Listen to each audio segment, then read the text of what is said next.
In this video, I'm going to show you how you can use AI to analyze the lead time performance of your suppliers. And this is going to be done using a very simple data template, which is what you can see on the screen. I'll post a link to this template in the notes. And then we're going to use a very specific prompt with AI because I'm going to ask it to tell me not only overall performance summary, but also I want it to perform the lead time calculations for me. I'd like it to give me back a report per supplier to tell me what their average contracted lead time is, what the actual is, how much variance they have, how late they might be, how they've been performing. And then I'm also going to ask it to give me an analysis by SKU as well. I'm also going to ask it to give me information related to the risk and the inventory impact for me. And then finally, I'm going to ask it to give me actionable recommendations that I can consider moving forward with inside my company. I've developed one prompt that will get me all of this information very quickly. So let's pop over to AI and see what we can do. So I'm using Grok today. You don't have to use Grok. You can use whatever the AI tool is of your choice. The first thing I'm going to do is I'm actually going to provide it with my data so I can drag and drop my file here. The other alternative is that you can actually copy and paste your data into the chat window as well. The next thing we need is the prompt that I've developed to be able to get a very detailed report back by supplier and SKU. So let me just quickly paste that into here. Now you'll see at the bottom, it's actually timing the analysis of what it's doing, and it's actually pretty quick. I've got a very small data file. When you see it, you notice there was only about 10 purchase orders. In reality, you would probably have, say, hundreds. Maybe you have 6 to 12 months worth of historical data. Okay, so let's scroll up and see what it did for us. So you can see it only took 17 seconds. But again, my data set is pretty small. It's reported back to me the total number of purchase orders, so I had 10 lines of data. Within those 10 lines of data, I've got 3 unique SKUs. It reports back that 90% of my POs have been received. So if you took a look at the data set, you'll see that 9 out of 10 of those POs I had flagged as received, and one was still in an ordered status, so it has not yet been received. I did not have to tell AI to remove the ones that were not received. It automatically did that. So overall, my on-time delivery is pretty low. It's about 33.3%, but again, this is just a sample data set being used for demonstration. AI reports back what my average actual lead time is, so it's about 28.9 days, and I've got a variance of about 12.8 days.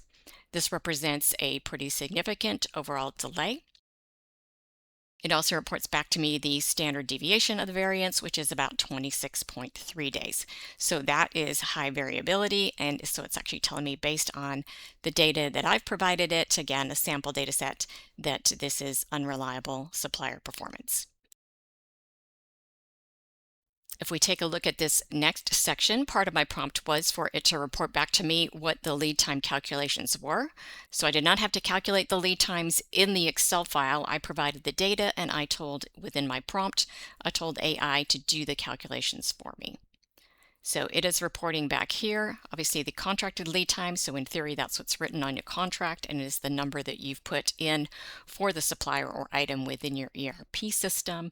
But over here, it's calculated the actual lead time, and then you can see the variance. So everything here that has a positive value, these would be purchase orders that have been received late. And you'll see here it's flagged PO number 10 as an extreme outlier. This particular PO was 80 days late. You can see the assumption that AI has made. So it does pick up here that something that is ordered is treated as not fully received. So it has taken that out of the lead time calculations. The next one was I asked it to give me the performance at the supplier level.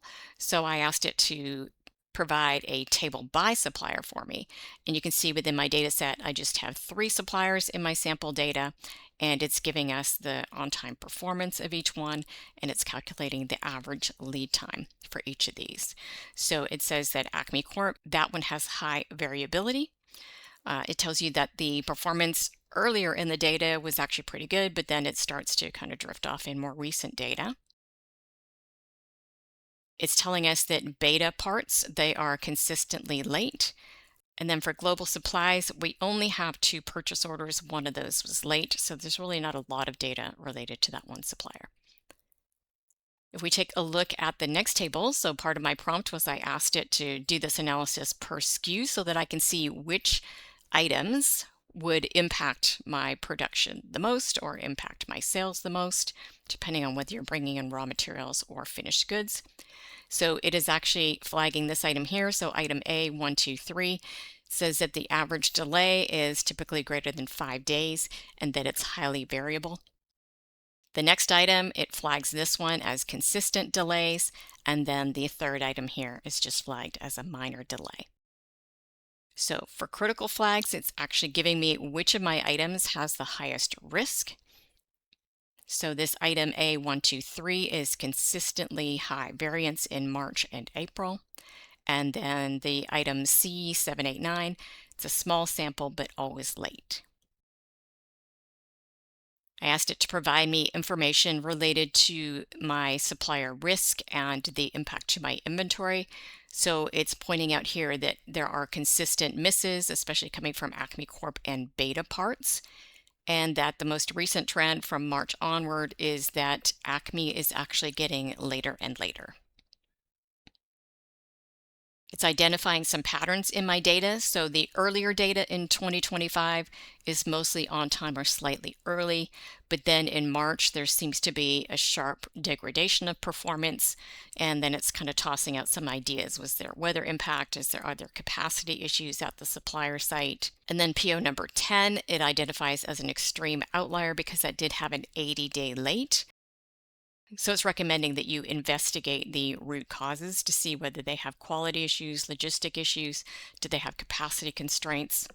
In terms of the impact for inventory management, it is actually recommending back to us how much extra stock and extra buffer days that we should carry based on the supplier performance.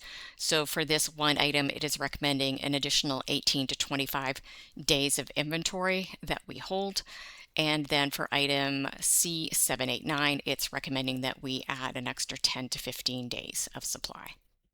The final thing I asked it for was actionable recommendations. So what can I actually do based on this information? So it is telling me that for Acme Corp, either I want to renegotiate with them or maybe I want to diversify and not have them as the only supplier of this item. It's also saying based on the actual lead time performance that I should update the lead times in my system to be 35 to 40 days instead of what I currently have in the system. And then also for the supplier called Beta Parts, it's recommending that I update the lead time in my system to be 20 to 25 days. And that will put both of these suppliers more in line with their actual performance versus what their contracted performance is currently in the system. So you can see down here the suggested lead times to put into the system. You can see what it recommends versus what we currently have in the system today. It's making a few other recommendations in terms of optimization. So this one here, again, diversifying suppliers for critical items. And also it's recommending that we implement weekly lead time tracking to see and get alerts when the variance is greater than 5 days. It's recommending that we recalculate our safety stock and reorder points using the new lead times, and also to take some action and see whether we can get to the root cause of what the March delays were, because we did not have those delays in January and February. I hope you enjoyed this example of how to very quickly use AI to analyze your supplier lead times and to identify issues with those lead times. I'll post a link in the notes if you're interested in getting both the data input file and the instructions and the AI prompt that I used. Feel free to hit like and subscribe if you found this video to be of value, and feel free to put in the comments any other applications that maybe you'd like me to put through AI for you.